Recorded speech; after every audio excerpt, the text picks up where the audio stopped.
Hi, I'm Babs of Excellence Pro, and welcome to the Funkenstein Wrestling Roundup, where I round up some of the best, brightest, and most interesting minds in all of wrestling for chat and conversation and an interview. You can only find the Funkenstein Wrestling Roundup here on Damage 365 Radio. Now this week we have a very special episode. On March 5th, I had the chance to help out at the Big Event 10 in Queens, New York. And I had the privilege and opportunity to interview WWE Hall of Famer Cowboy Bob Orton backstage at UWA Elite's Dangerous Uprisings.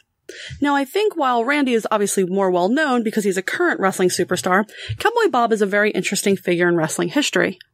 Cowboy Bob Orton has been around wrestling all his life, as his father Bob Sr. was also a wrestler. But Cowboy Bob started in 1972, after being trained by Hiro Masuda. Hiro had started in Japan, but made his name wrestling in the southern United States. He also trained a number of other legendary wrestlers, like Hulk Hogan, Great Muta, Scott Hall, and Lex Luger.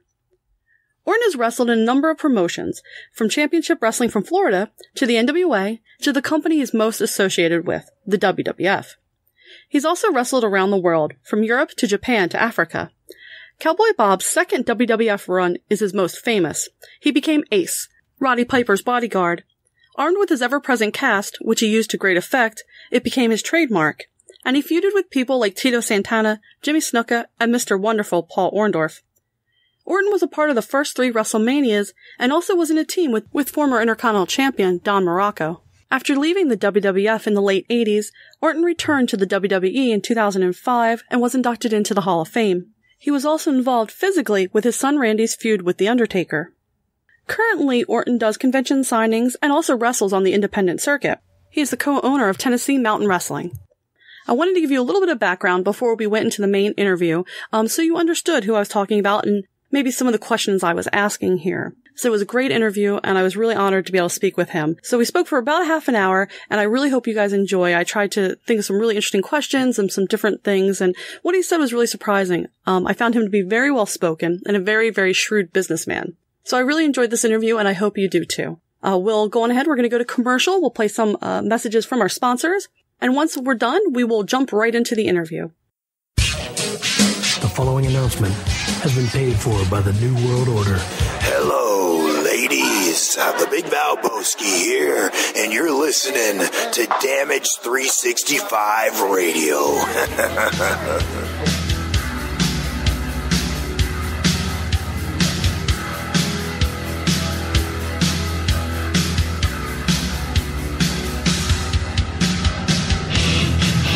Funkenstein Wrestling Superstore, selling wrestling memorabilia from all around the world, including WWE, TNA, Japan, Mexico, and the very best of the independents. They've got action figures, DVDs, autographed memorabilia, t-shirts, and more. Plus, stop in and get tickets for great promotions like UWA Elite, CZW, and many others. Located indoors at the world-famous Englishtown Flea Market, Green Building, booth number 35 on 90 Wilson Avenue, Manalapan Township, New Jersey. Open every Saturday and Sunday, 8 a.m. to 4 p.m.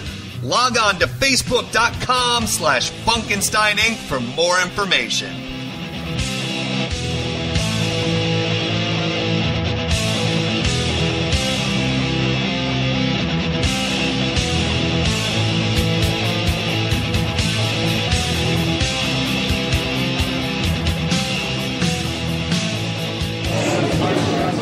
This is the War Machine Rhino, the last ever ECW World Heavyweight Champion, and you're listening to Damage 365 Radio. Keep listening or you'll get gored in half. WarriorsOfWrestling.com. See roster profiles of past and present Warriors of Wrestling stars. Over 50 highlight videos of Warriors of Wrestling events, full-length matches. Order tickets to future Warriors of Wrestling events. An extensive DVD collection featuring past events, compilations, documentaries, and much, much more. Only at WarriorsOfWrestling.com. This is Lanny Poffo, formerly the genius full of glory and renown. You are listening to Damage 365 Radio. The following announcement has been paid for by the New World Order. Hi, Hi, I'm Babs. I am here backstage at UWA Elite, and I have a special guest, Hall of Famer, Cowboy Bob Orton. Bob, thank you for being with me and speaking with me tonight. Well, sure, I'm here on the Roundup. It kind of feels like home. Certainly. Little down home. So again, thank you for being on the show. I want to ask you, how did you get interested in wrestling? What made you a fan? Well, my dad wrestled. So as young as or as long as I can remember, a very young age, I started watching wrestling, and I just fell in love with it. And of course, Dad was one of the best, and I got to go back in the back and meet all them huge giant of men, and so I always kind of wanted to wrestle. You know, that started me. Then I got into the amateur wrestling, of course, which was natural, you know, for the way I was thinking, and did okay. And when I got old enough, I turned pro. Nice. And now, what made you turn pro? What made you finally decide, though? Was it your father? Was it your love of wrestling? I got married. You got married. That's interesting. Most people don't say when they get married they go into pro wrestling, so curious how that evolved. Well, I knew Dad did all right, you know, as a wrestler, and at the time I was a student, and decided that I wanted to make some money, and since I'd wrestled all my life, I'd watched Dad all my life. I knew most of the guys at the promoters all over the country.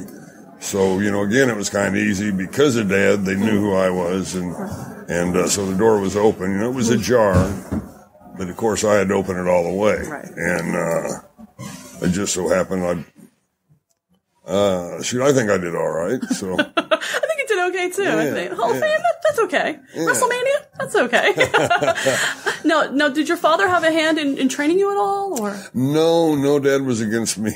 Really? Wrestling. He was against me getting married. Dad was just against me, period. Which I guess ended up making me a little tougher. Yeah. So, I had read that you trained with Hiro Masuda. Trained with Hiro Matsuda. He took the time to break me in, and poor Hiro, because I was hard on him. You know, but I was a good student. I worked very hard and tried my best. Never slacked off. But Hiro was a great instructor. That's amazing. Very good. You know, God rest his soul. That's amazing. Yeah. Now, did you train with anyone else other than Hiro? Jack Briscoe would come down. He took the time to come down and help me out a little bit. And most of the guys who were in Florida at that time would spend a little time with me when they were down at the Sportatorium, which is where Eddie Graham used to do his shows and stuff, you know, TV shows and stuff like that was the Sportatorium. Tampa, Florida. So, you know, at a very young age, I got to be in the ring with some of the best. That's amazing. Well, you know, sure, it was amazing. I was very lucky. Yeah, I was gonna say, you must have learned a lot from those guys. Oh, gosh, yes. Who influenced you when you were down there in Florida? Well, Jack Briscoe, of course, Dad. You know, by this time, Dad was starting to come around a little bit. He saw that I wasn't going to embarrass him. And, you know, Tarzan Tyler. I remember big Tarzan Tyler. I remember Andre, you know, coming through, and just, you know, it was just amazing to watch them guys, and learn from them and have them give me a little bit of their time. You know, was impressive for a young guy. You know, just getting started. What do you think was the most important thing that you learned from these guys in that time period of your career? Oh, Lord, keep your mouth shut and listen. That can be difficult. There's a few people I'm sure would say that to me. Shut. That could be a hard one. And now you also traveled, and we talked a little bit about this privately, before, but I want to talk about this a little more. Now, we noticed that you traveled extensively. You went to Japan. We talked about that. Many times, 40 plus times. 9 weeks was my longest stint over there, but there's 2 or 3 times I went for just one show. Wow. But I've been over there a lot, and I love Japan. You know, great country. The wrestling fans over there are fantastic. You know, places are sold out every place you go, and people go crazy, and it's just a lot of fun. But I loved it over there. But I've been all over Europe and Australia, and I've even been to Africa 2 or 3 times, and I've been to the Middle East, 2 or 3 times.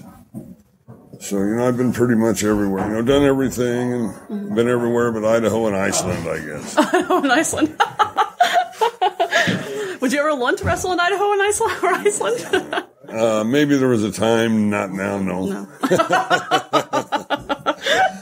No love for Idaho. When you were in Japan, did you do any training at any of the dojos or any of the schools there? No, I never actually did train, because we were always on the road. When I'd get there, you'd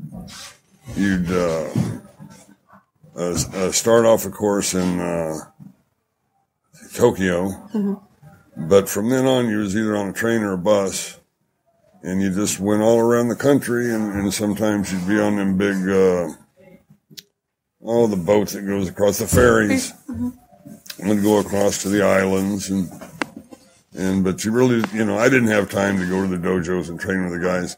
And I do take that back, because I think maybe out of all the times I've been there, maybe, 2 or 3 times I went down to the dojo. Oh, wow. But usually it was to eat them fellas cooking, because they could sure cook. Hey, that's important.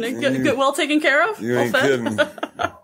And now in Japan, we had talked about this, you wrestled with New Japan, correct? I wrestled with New Japan. That was Antonio Inoki's group. And there were 2 groups at the time. Giant Baba had All Japan, I think, pro wrestling. Right. And then Inoki and him used to be together, and when they split, he come up with New Japan Pro Wrestling. Right. But both groups were phenomenal. Now I understand there's many groups over there, 20+ groups over there, and I hear they all do pretty darn good. Yeah. So Japan's a great wrestling country. Of course, so is the United States of America. All you've got to do is watch Monday Night Raw, and there's not an empty seat in the house, and just a lot of fun. It's a great profession if you like traveling and getting beat up every day. That's true. I wanted to ask, how was it different, or was it different between Antonio Inoki and Giant Baba? How was it different to work with the 2 of them? How were they different? Well, I only went for Giant Baba on 1 tour.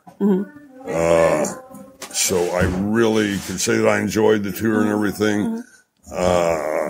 When they wanted me to go back for them, we had a little dispute over what I felt I should get. They felt I shouldn't.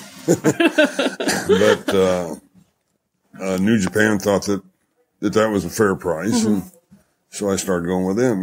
Just same thing that drives everything nowadays, money.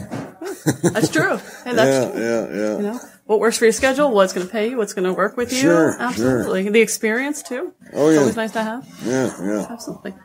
So now, how do you feel like your tours of Japan, do you feel like they changed you as a wrestler when you were over there at all? Or? Oh, no, I always wrestled my style. The only time you're going to change is when you have to.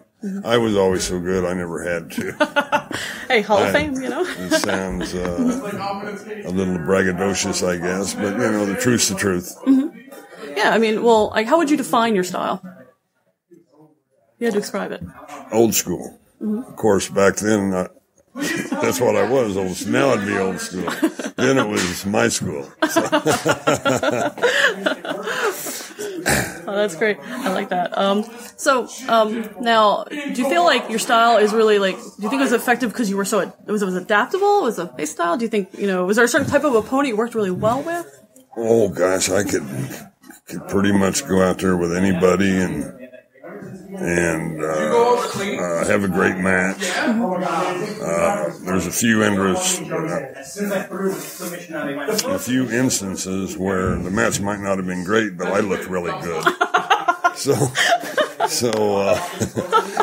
You just have to adapt to what you're with. But then again, you've got to be the leader out there, and that was what I did. Nice.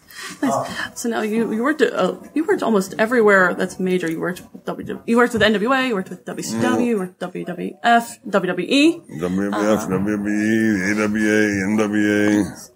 Nice. What was your favorite to work with? What was your favorite company? Oh, WWE. Mm-hmm. Well, WWF in my day, but WWE now, there's no comparison. It's just first class, like